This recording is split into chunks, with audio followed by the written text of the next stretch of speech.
Good evening, welcome to the ITV News in London. Tonight, jail for the thief who stole a logbook from the widow of a Dambusters hero. Also ahead.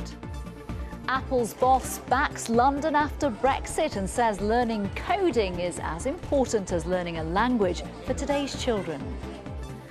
The ceiling collapse that ruined a Cuban wedding for a couple from Kent. It was awful. I mean, for me, obviously being trapped underneath and not being able to move, but as well as myself being under there, I knew that my children were under there as well. And I'll be chatting live to Hollywood star Keanu Reeves about his latest movie, John Wick Chapter 2. We start tonight with a story of theft and lies, how a man duped the widow of a Dambusters hero. Alex Bateman from Harrow was jailed today for stealing a logbook from the late Sergeant John Fraser. His widow lent the military historian the book for research. It is worth £10,000. But he never returned it, lied repeatedly about giving it back, and to this day it has never been found. Ivor Bennett has the story. Sherry Lowe and her family have spent the last 14 years trying to replace the irreplaceable, her father's military logbook. That search still goes on, but today she spoke of her relief as the man who stole it was sentenced to 2 years in prison. I know that my mom cherished that logbook, and what we value the most is upholding his memory and his legacy and his courage. The courage of her father will never be in doubt. Flight Sergeant John Fraser was a bomb aimer for the famous Dambusters in World War II. But the integrity of the man who stole that record was today left in tatters. A military historian whose actions the judge described as despicable. The scam started 20 years ago when Alexander Bateman asked Sergeant John Fraser's widow if he could borrow the logbook for his research. But when asked for it back, Bateman sent the family an empty envelope, claiming that it must have been lost. When that wasn't believed, he even forged a Christmas card from Mrs. Fraser that supposedly showed her giving permission for him to keep it.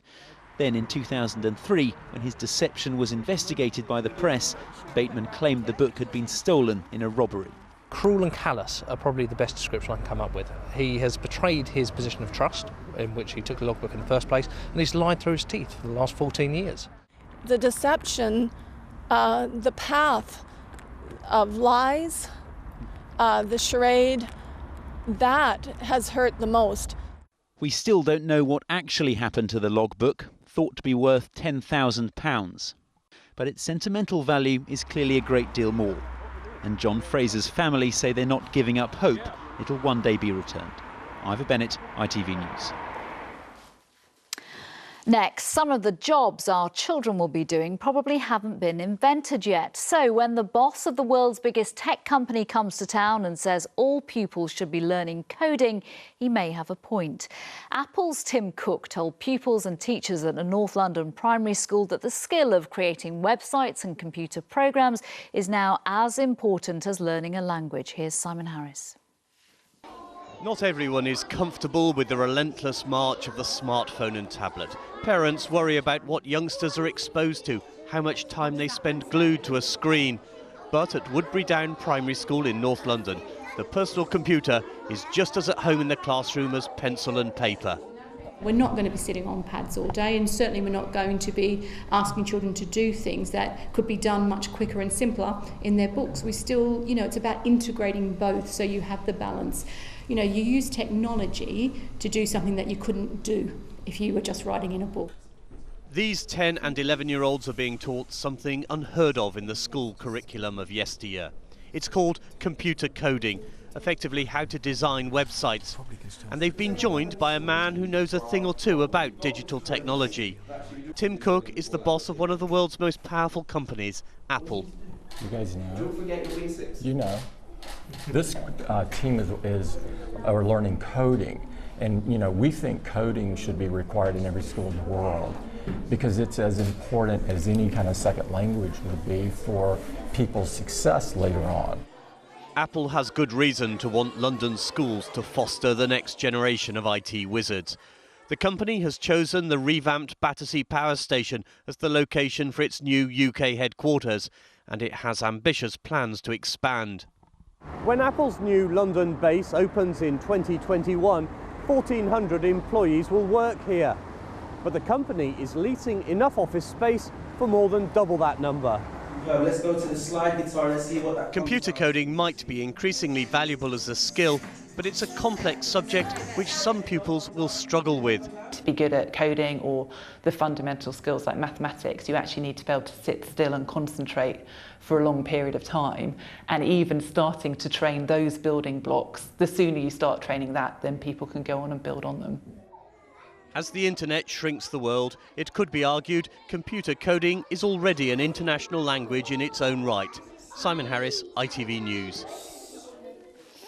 Next this evening, the dream wedding, which turned into a nightmare abroad. When Sarah and John Wenham planned their big day, they saved every penny for years. They'd planned their guest list and where they would share their special moment. It was in Cuba they decided to exchange their vows. But it didn't go quite to plan. When they were rehearsing their wedding dinner, the ceiling caved in on them, leaving them fearing for their lives. Rags Martel reports.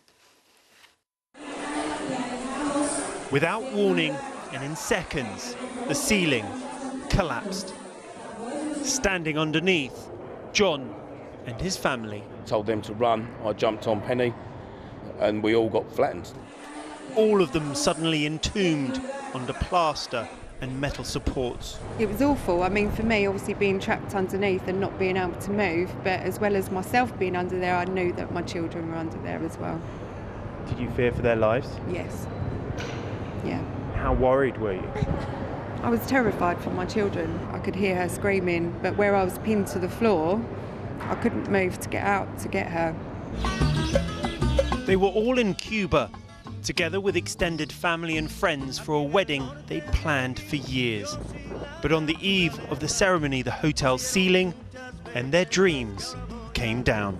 We noticed in the corner that the ceiling started to come loose, and then within seconds it fell down. The whole lot was like a domino effect that ran all the way towards us. But it happened so quickly. We looked up, saw it, and then this massive bang, and the ceiling just started falling. I wanted my mum and I was screaming for her and she was screaming for me, but all I knew, when she lifted her head up a bit, I saw her bleeding, so I was screaming.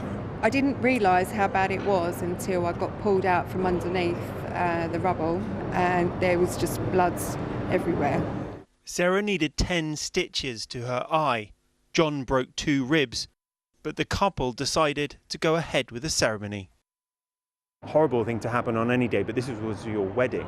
Well, it was nothing that we dreamed. It was meant to be on the beach in a gazebo, and we've done it in a reception, foyer reception of another hotel. Weddings should normally be like happiest day of your lives, but it wasn't for us. The couple are now taking legal action against the tour operator. Tonight, Thomas Cook said the incident was totally unacceptable and are taking the matter very seriously. Rags Martel, ITV News. A man has been arrested at Gatwick Airport on suspicion of planning a terror attack. Scotland Yard said officers from the Counter-Terrorism Command arrested a 44-year-old man from Hertfordshire as he was getting off a flight from Iraq. He is being questioned at a central London police station this evening. And firefighters are fitting arson-proof letterboxes in south-east London to protect victims of domestic violence and hate crime. Crews aim to fit a total of 400 of the special letterboxes, along with smoke alarms. Let me introduce my guests tonight, one of whom wouldn't be here if it wasn't for the other two. Heather MacDonald very nearly died in a house fire last September. PC Craig Nicholson and PC Shand Panasar went in to rescue her and her partner despite having no protective clothing or safety equipment. This was the state of the house after the fire. When the officers first entered, they were beaten back by the flames. Incredibly, PC Nicholson took a few deep breaths and went back in. Well, earlier today, the two collected a Met Police Excellence Award for outstanding bravery. But right now, we are reuniting them for the first time with the woman whose life they saved. Thank you all for coming in. Heather, you are flanked by these two London heroes. What would you like to say to them? thank you isn't, how can, I mean, the words, there isn't words. You're just seeing you. It's just amazing, to be honest. It's absolutely amazing. And to hear what you did, and that it was the first time you'd done CPR, and that, I mean, I know that you're trained to actually wait for backup and wait for people to come, and the fact that you didn't, and that you came in and you risked your own lives for me and my partner, is just, there aren't words. I feel happy living in Hillingdon and a lot safer knowing that there are officers like you. I really do. I'm just so glad that we were able to get you out and make you okay again. I mean, yeah. I mean, and apparently you kept for 5 to 10 minutes doing CPR on me, not worrying about your own breathing difficulties after. So it felt like a lot longer, but it was well worth it. Craig, what was going through your mind? You'd both gone in, and you went back in. What decision did you make in your head at that point? It was so dangerous. I knew that we had to. I could hear her partner calling for help, screaming for help. I knew there were people trapped, and I wasn't aware of how long they'd been in there at that time. And as soon as we got her out, I feared for the worst straight away. Started CPR immediately. Shand, what state was she in when your colleague came out and had Heather in his arms? Heather, you're doing brilliant, by the way. Thank you very much. She was limp. She wasn't breathing. No signs of life from her at all. And when Craig placed her on the floor, she was just ashen, no colouring whatsoever. We feared the worst there and then. And what goes through your mind at that point where you are performing that procedure and Heather wasn't responding at first? You've just said 5 to 10 minutes. We just knew we had to keep going. We had to keep trying. We had to keep doing all we could until the ambulance could arrive and help us out.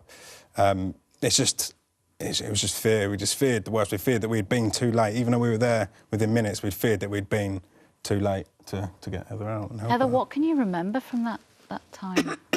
I remember originally thinking I smelled a funny smell, thought the tumble dryer was overheating and it was no big deal.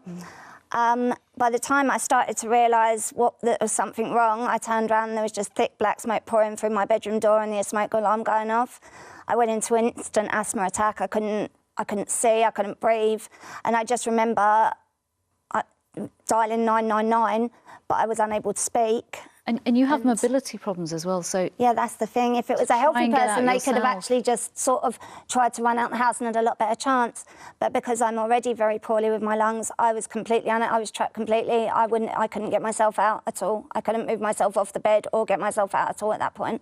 The Met is often, especially in our job, scrutinised, sometimes criticised. Yeah. What do you make of these two guys being honoured today for effectively putting their lives really on the line, going in without any safety equipment, protective clothing, not waiting for the fire brigade? I was so determined that they won that award. I'd been sharing it on social media and telling everybody I met about it and to vote, because I can't think of anyone more deserving. These officers and officers like them, they put their lives on the line every day to protect our communities, and it's just knowing there are officers that like this out there makes me feel so much safer and happier in general, knowing that these people are out there and caring for others in general. What was it like to get the award? It was humbling, but it was all that goes through my mind is that we brought Heather back. That's what it all came down to.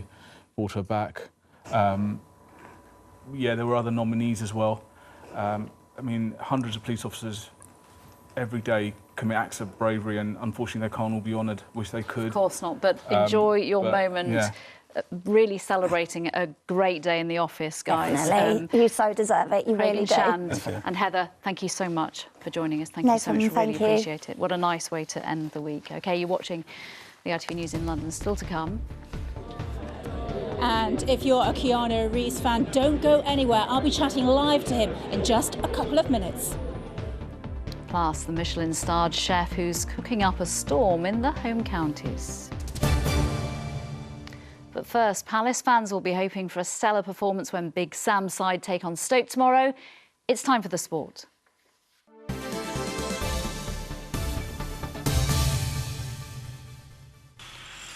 I cannot believe he spent the whole match on the bench.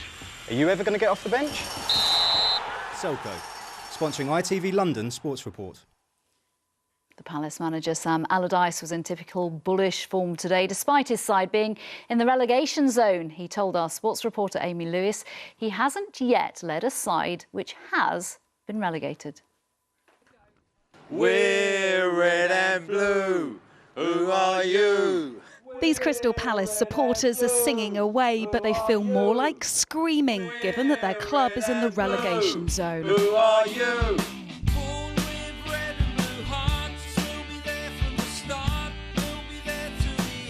Just last season, they produced this song to celebrate their team reaching the FA Cup final at Wembley. But it's been downhill since, with the team fighting for their Premier League survival. There's highs and lows in football. That was a high, being in the FA Cup final. And this is a low, and you know, you stick by your team thick and thin. We had an excellent spirit here a couple of seasons ago, and I think with the influx of the superstars, so to speak, I think the spirit has gone and the heart out of the club. It didn't look like the manager Sam Allardyce was lacking any spirit before their last match, but it was soon sucked out of him. Palace were dragged back into the bottom three after losing 4-0 against relegation rivals Sunderland. Incredible! If Big Sam is feeling under pressure, he isn't showing it. I haven't been relegated out of the Premier League in my entire career since 2001, so the last thing I want to start now is talking about, we're actually getting this team relegated. He joined Palace in December after Alan Pardew was sacked. On the pitch, he is yet to make an impact. Sam Allardyce is known for making his mark on football clubs pretty quickly, but so far he has failed to work his familiar emergency magic at Crystal Palace. They have won just a single Premier League match since he took charge 7 games ago. For now, he has the backing of the owners. Palace spent more than £30 million in the January transfer window. We're red and blue. The supporters will have plenty more to sing about if they keep Palace up. Amy Lewis, ITV News. The Arsenal manager Arsene Wenger has told fans they should be united, just like their fiercest rivals Tottenham. Arsenals have lost their last 2 league games, including a 3-1 defeat to league leaders Chelsea. The North London club are at home to Hull in tomorrow's early kick-off. Everywhere we fight with Man U, Man City, Liverpool. There are big expectations as well and big histories, you know. So, and we are in a fight where we have to absolutely to be united, or we have no chance to do it. You have Tottenham. Everybody is in a fight there, and everybody is behind their team, and we have to do that exactly the same, even if we had 2 disappointing results. Antonio Conte says there are 6 teams still in the Premier League title race. His Chelsea side are 9 points clear of Tottenham in second. However, the Italian says it's important his side doesn't slip up. The West London club go to Burnley on Sunday. There are 14 games to play. There are, I repeat, 5 teams, and with Chelsea 6 teams that can fight until the end to win the title. It's important now, repeat, to don't do great mistake in this race.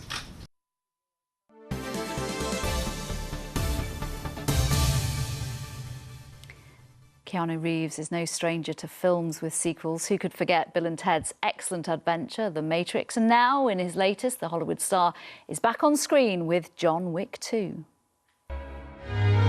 How many buttons? 2. And what style? Tactical. Mr. Wick, do enjoy your party.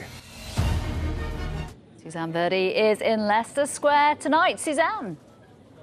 I certainly am, but I'm glad to say, Nina, that I'm indoors on such a cold night for this gala screening of John Wick Chapter 2, the long-anticipated sequel to John Wick, where, of course, we saw Keanu Reeves as John Wick, an assassin, come out of retirement and then seemingly go back into retirement. Well, let me introduce you to the director of that film, Chad Stawelski. Chad, thanks so much for joining us here. We're waiting for Keanu, who's been, I think, stuck in a bit of traffic, but you can take us through the film, of course, because you directed it, and it's a full-on action-packed movie, isn't it, this one? So we left it, didn't we, with John Wick seemingly, in the end of the first film, going back into retirement, and now he's back out every time. So tell us how that's happened. We're big fans of Greek mythology and the hero's journey, so we wanted to do something that tied the movies together, which is basically karmic debt, if you will be so bold as to make that leap.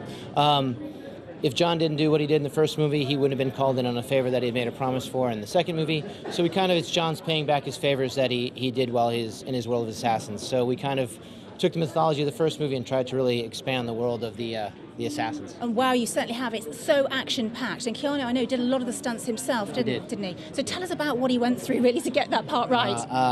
Poor Keanu, yeah. We're a bit of a slave master, unfortunately. In order to make a sequel better, you have to start with the character. So if you make the character better, you have to make the cast member playing the character better. So we pretty much just took Keanu through a very intense training regime of tactical 3-gun work, which is pistol, rifle, shotgun, with a world champion, Taron Butler. Put him with 2 of the best jiu-jitsu guys in pretty much America. So we had to learn jiu-jitsu? Brazilian jiu-jitsu, Japanese jiu-jitsu, and judo, as well as a bunch of other little tidbits thrown in there. And did you injure him much? No, he actually made it through. You'd have to ask him, but he's still walking, so I think he did okay. I think I could just see him over your shoulder, actually. Keanu, if we could just grab you. Please join us on ITV London. Lovely to have you here. I think you've been stuck in a bit of traffic, but I've been hearing all about your amazing stunts in this film. Can you tell us what you went through to make this movie? Yeah, the stunts. I love doing as much action as I can for this gentleman's vision and for playing John Wick. It's just really a great opportunity, and it's a lot of fun. And I understand, I think we're running out of time, but it's a trilogy, isn't it? Could there be another film? Will there be a third? If we are lucky and the audience enjoys what we do, hopefully we will get to tell another chapter of the story, and I'll get to play this guy again. And do all the action-packed fun as well. So it's a gala screening tonight, of course, but if you want to go and see it, it will be in cinemas near you, as they say, February the 17th. Back to you, Nina. Suzanne, thank you. Suzanne's brief encounter there with Keanu Reeves, but well worth it, well worth the wait. I'm sure you'll all agree. Now, there is a well-worn path of the big-name chefs who've made their names here in the capital and then cooked up a storm in the home counties. Raymond Blanc, Heston, the Roux brothers. And now it's the turn of 2-time Michelin star chef Atul Kochhar to join that illustrious list, as Toby Sadler reports from Buckinghamshire. The blowtorches tell you things are changing in Amersham, whether it's to light the indoor barbecue or cook the salmon. They want to do things differently here. Atul Kochhar is the boss. He has 2 Michelin stars to his name. He's turned his back on the London restaurant scene for his new venture. I find myself being more creative when I'm in kitchens outside London rather than in London. Because in London I have a schedule to follow, and I had to take my thinking process out of London. Hence, I decided to open out here. So did you find London was maybe restricting your creativity? London has always been restricting in creativity because, you almost work for the landlord. You've got bills to pay. 1 risotto, 1 mushrooms, 1 beef, 2 fish. Ross Bott is head chef at the restaurant. It's his menu and kitchen. Most of his career was spent in London, but he's part of a growing move out of the capital. Everybody when I was young always wanted to be in London. Now I'm a big believer that now times have changed. Everybody wants to expand and grow, and the outside boroughs are reaping that benefit of having good quality chefs from London in the boroughs. The aspiration here is to turn Amersham into something of a foodie destination, and not just for the locals. The chefs here want people who were going to go out for dinner in central London to get on the train and come out to Amersham instead. And they're following in the footsteps of some greats. Heston Blumenthal was one of the first, with the Fat Duck in Bray in Berkshire. Tom Kerridge opened the Hand and Flowers in nearby Marlow, bringing top-class cooking out of central London. You've got lots of people that are some of the best cooks in the country are not London-based, and that's fantastic. And what's happening also is they're reflecting on their environment. They're cooking food from around them, and which makes it, London can be, although it's very diverse and amazing, it can be also quite generic because you can put anything into this great multicultural space. The foodies in Amersham seem keen. Hawkins only opened in January and weekends are booked up for 2 months already. Toby Sadler, ITV News. It's been pretty cold over the last few days, and it looks like it's not going to get any warmer just yet. Here with the full forecast for the weather for the weekend is Manali Luca.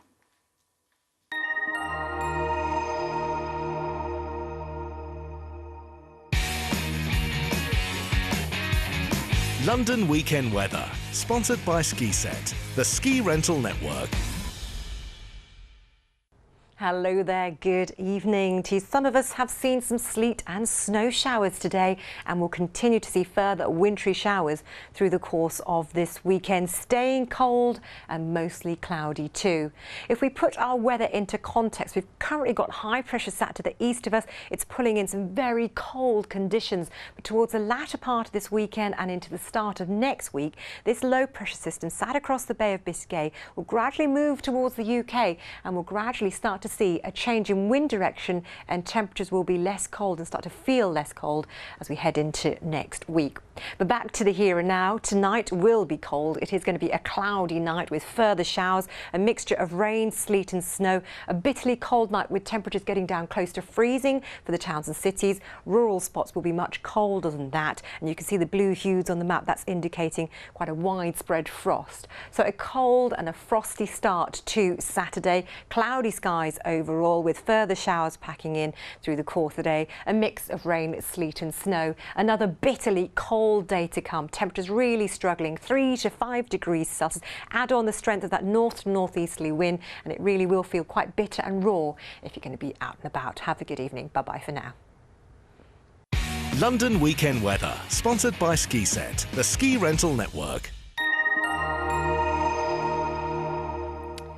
Just before we go, a look at some of the stories you may have missed online, including Valentine tips for anyone nervous about going on a date and an unsung hero on London Underground. Here's Chris Howes with In Case You Missed It.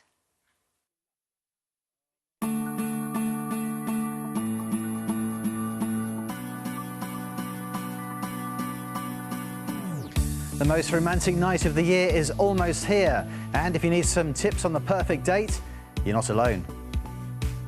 Can someone tell me what happens on a date? You take the girl somewhere nice, like somewhere she likes, like a girl concert. Okay. You pay for everything and you agree with everything she says. What if I don't like that? Actor Idris Elba has been getting some last-minute advice too, all because he needs a Valentine. And yes, if you're interested, it could be you. Yes, really. Our website has all the details. A couple checking into a hotel ahead of Valentine's Day got a nasty shock. Staring back at them, curled up in their suitcase, was this 12-inch snake.